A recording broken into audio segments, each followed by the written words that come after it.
Hey everybody, Michael Hughes here. I'm going to be showing you how to do a hand sanded blade finish on a knife. So as you can see, this side has been hand sanded. This side still needs some work. I do hand sanding for a lot of my blade finishes because it helps you to be able to true up the lines and be able to get a really nice clean finish on your blade. So this knife is a friction folder that I'm working on for a customer. It's made out of CTS XHP stainless boomerang Damascus, sold by Nichols.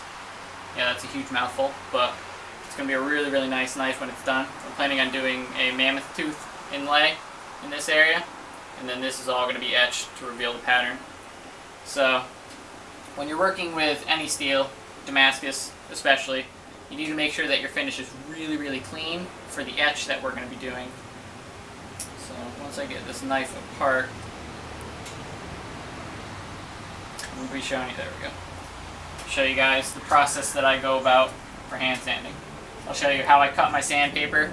I originally started off with scissors and that just dulled them too quick. So I've changed up. How I go about doing that. And a lot of the techniques that I know, I learned from a guy named Nick Wheeler. But my technique is slightly different. I've adapted it to fit the way that I do things a little bit better. So I'll be showing you guys that. So let me get this knife taken apart and I'll show you guys. Alright, so here's a close-up of the knife that we're working on. This is a stainless boomerang Damascus handle that I've etched and heat colored on both sides. Here's the blade. This is the side we're going to be working on. As you can see, this has been hand sanded. This at the top, the swedge, and then the main bevel needs work. What we're aiming for is something like this. Nice clean lines going from the end of the tang all the way to the tip, consistent throughout the whole piece. So we're going to move now to the hand sanding plank, I guess you could say. I just use a little C-clamp, and we're going to be working on this swedge first. So I'm just going to clamp this down, and I'm clamping it right on the pivot hole, because that area is going to be covered anyway when we're doing the etch, so it's not as critical. So the tool that I have here is just an old worn-out Nichols file, which I got from a friend of mine. I've ground one side completely flat, nice and smooth, and that way, when we're hand sanding, that nice flat finish is going to be transferred well to this piece, because we don't want to have like dips and rivers and valleys all over it. We want it to be nice and flat. The way that I cut my sandpaper, I used to do it with scissors, but they dulled out way too quick, so I got myself a pair of sheet metal shears, and I just run along, and I try and cut out 4 equal sized pieces, and I'll just cut all the way down. And these have lasted a long time. I've only had to touch the edge up once. But once I get that cut, I want my pieces to be about this big, so they're pretty manageable. So let me just cut that up.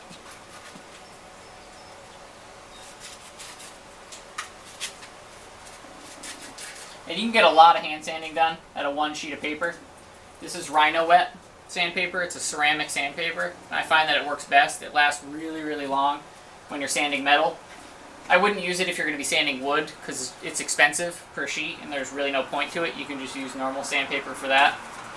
But here's the sheets that we're going to use. We're going to use about all this. This is probably a little more than a half sheet of this sheet of sandpaper. So let me show you the process now. So what I'm doing now is I'm just wrapping this sandpaper around the polished part of my hand sanding block. I have a little paintbrush right here, just a little chip clearing brush. And I have a big tub of WD-40 sitting there that I brush onto both pieces. And what the WD-40 does is it helps to clear out the little fine particles of metal dust so they don't clog up your sandpaper. It helps it to last a lot longer. So if you want to come a little bit closer, I'll show you up close as I can, the actual process.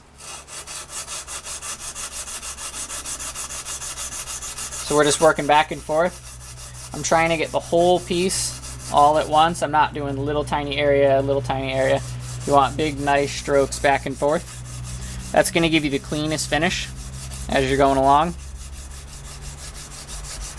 And you'll end up feeling where there's a bump, but you just want to keep your tool flat on the piece, not tipped forward or tipped backwards. just nice and flat.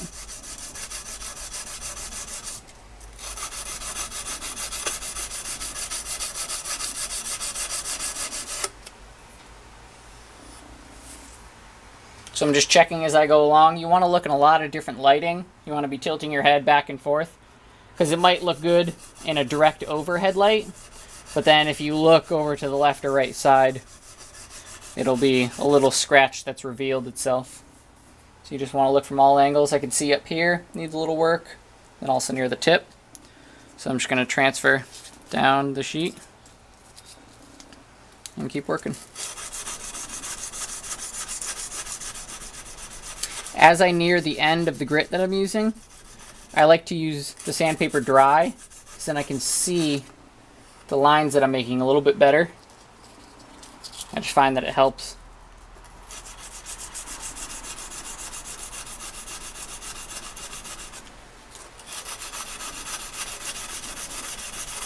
So from here, if I was going to be going up another grit, what I would do is, instead of going back and forth with that next grit, I'd be going diagonal with it, this way.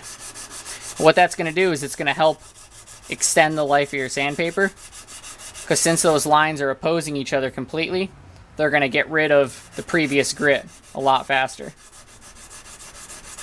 So let me get that back to a forward and backward finish on it. So with proper technique, it actually does go pretty fast.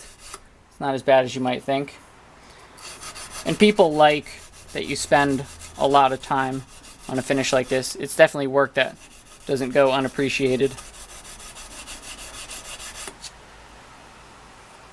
Alright, so now for the finish passes, I'm going to get a nice clean edge. And this is a section where we're actually going to use just the edge of the sandpaper. And as you can see, this side has also been polished towards the middle. The reason why is so I can take the corner of the paper and I can do backwards strokes, just like this.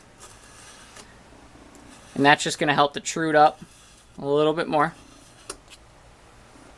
and help get nice, clean lines running down your piece.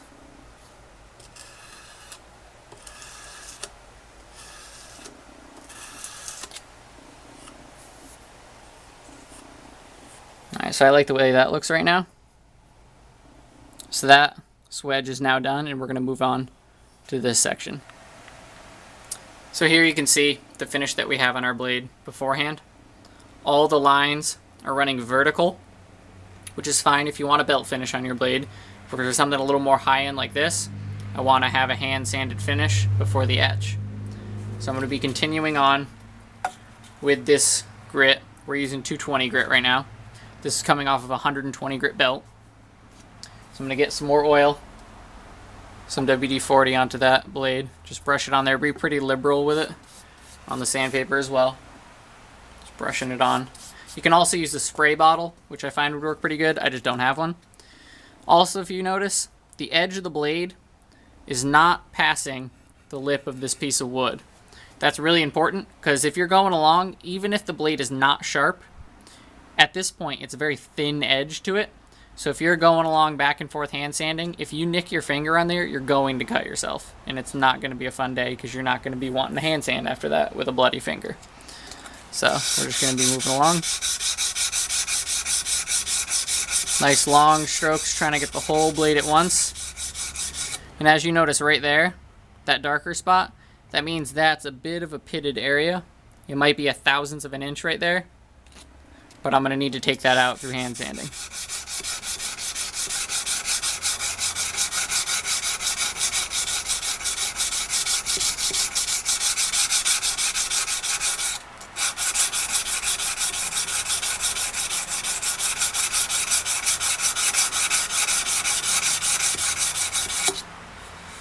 So as you can see, after just a couple of seconds of going, some areas are getting cleaned up, but some areas like the tip, once that focuses, still needs work. Up here you can see scratches. You can just stay where you are. Up here you can see some scratches. So this is a high area, that part that's a little shinier, and these are low areas that we need to get rid of. So I'm going to be setting up a time-lapse camera now, and it's just going to show you me going and going and going, hand sanding this. So I'll get that set up now for you.